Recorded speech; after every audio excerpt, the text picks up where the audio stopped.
ধান নাই, 20-30 বিঘা মাটি আছিল, নদীতে সব নিয়ে গেছে। এখন আমার থাকি না, ধান নাই। এই জায়গায় আমি বসবাস করবো কোন জায়গায়? এখন নদীর পাড়ে ঘর কেওড়া দেওয়া রয়েছি, এই ফেলে থাকি। ঘর যে ভাঙি লই যায় আছে, কোথায় যায় আছে? আর আর মানুষের বাড়িতে উডুলি হিসেবে থাকা নাগবো। আমার বছরের ভিতরে মানে যে চারটা ঘর ছিল, 4টা ঘর দিলেই মানে যে টানা খেঁচা করা নাকি কেওড়া দিয়ে ওই যে ওভার নিয়ে থিয়ে দিলাম। না না, কোনো বিধায়ক এসে নেই, গাবুরাও এসে নেই। আমার গড়াখানির নদীখানে আপনার 1 সপ্তাহ ধরে সদায় ভাঙিয়ে আছে। ভাঙাতে আপনার 4-5টা মান বাড়ি একই লগত ভাঙি লৈ গেছে। না কোনো একো অহা নাই, নাই সরকারি মানুহ একো অহা নাই। সরকারক কি আহ্বান জানাবো? কি আহ্বান জানাম? আর সি আহি কি দিব? কাম হব লাগে না, নদীর বান হব লাগে না? নদীর বান দিলে ভাল। সেইটো যদি সেইটো যদি করে আমার সুবিধাও হব, ভাল হব। কি করে তুমি? নদীর বানটো দিলে আমার জানাবো অতি সীমাৰ বাহিৰে কিমানটা ঘৰ নদীত লৈ গৈছে আৰু কিমান বিঘা মাটি লৈ গৈছে? কমসে কম 100 বিঘা মাটি ইয়াতেই 100 বিঘা গৈছে, আৰু ঘৰ বাৰী 40টা 50টা ঘৰ বাৰী গ'ল। এই এতিয়াই নদীত লৈ গ'ল। কোনো মন্ত্ৰী এমএলএ সহায় কৰিছে নে? নাই, কোনো সহায় কৰা নাই।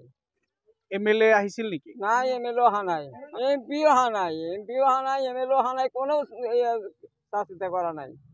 চৰকাৰক কি আহ্বান জনাব? চৰকাৰক এই আহ্বান মানে এইটোৱে আহ্বান জনাও, মানে আমাৰ সেই নদীখন অলপ বান চান দি দিব লাগে। 3-4 বছৰ ধৰে বহুত ক্ষতি কৰি আছে নদীয়ে।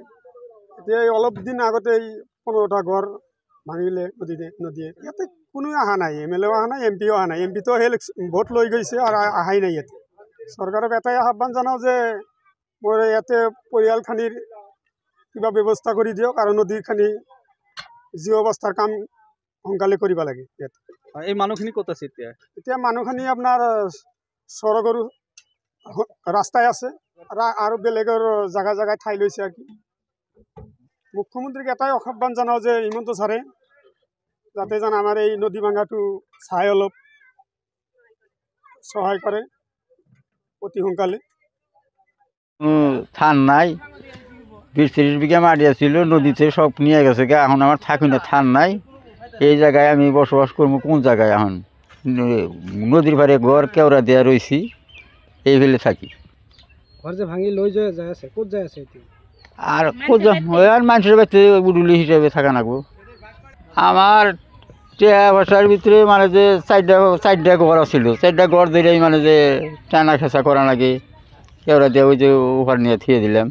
না না, কোনো বিধায়ক এসে নেই, গাবুরাও এসে নেই। আমার গড়াখানির নদীখানে আপনার 1 সপ্তাহ ধরে সদায় ভাঙিয়ে আছে। ভাঙাতে আপনার 4-5টা মান বাড়ি একই লগত ভাঙি লৈ গেছে। না কোনো একো অহা নাই, নাই সরকারি মানুহ একো অহা নাই। সরকারক কি আহ্বান জানাবো? কি আহ্বান জানাম?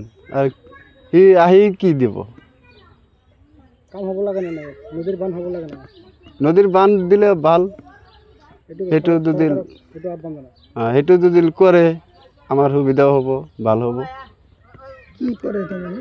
নদীর বানটো দিলে আমার জানাবো অতি সীমাৰ বাহিৰে কিমানটা ঘৰ নদীত লৈ গৈছে আৰু কিমান বিঘা মাটি লৈ গৈছে? কমসে কম 100 বিঘা মাটি ইয়াতেই 100 বিঘা গৈছে, আৰু ঘৰ বাৰী 40টা 50টা ঘৰ বাৰী গ'ল। এই এতিয়াই নদীত লৈ গ'ল। কোনো মন্ত্ৰী এমএলএ সহায় কৰিছে নে? নাই, কোনো সহায় কৰা নাই। এমএলএ আহিছিল নেকি? নাই, এমএলএ অহা নাই, এমপিও অহা নাই, এমএলএ অহা নাই, কোনো চিন্তা কৰা নাই। চৰকাৰক কি আহ্বান জনাব? চৰকাৰক এই আহ্বান মানে এইটোৱে আহ্বান জনাও, মানে আমাৰ সেই নদীখন অলপ বান চান দি দিব লাগে। 3-4 বছৰ ধৰে বহুত ক্ষতি কৰি আছে নদীয়ে। এতিয়া অলপ দিন আগতে 15টা ঘৰ ভাঙিলে নদীয়ে। ইয়াতে কোনো অহা নাই, এমএলএও অহা নাই, এমপিও অহা নাই। এমপিটো ভোট লৈ গৈছে আৰু অহাই নাই ইয়াতে।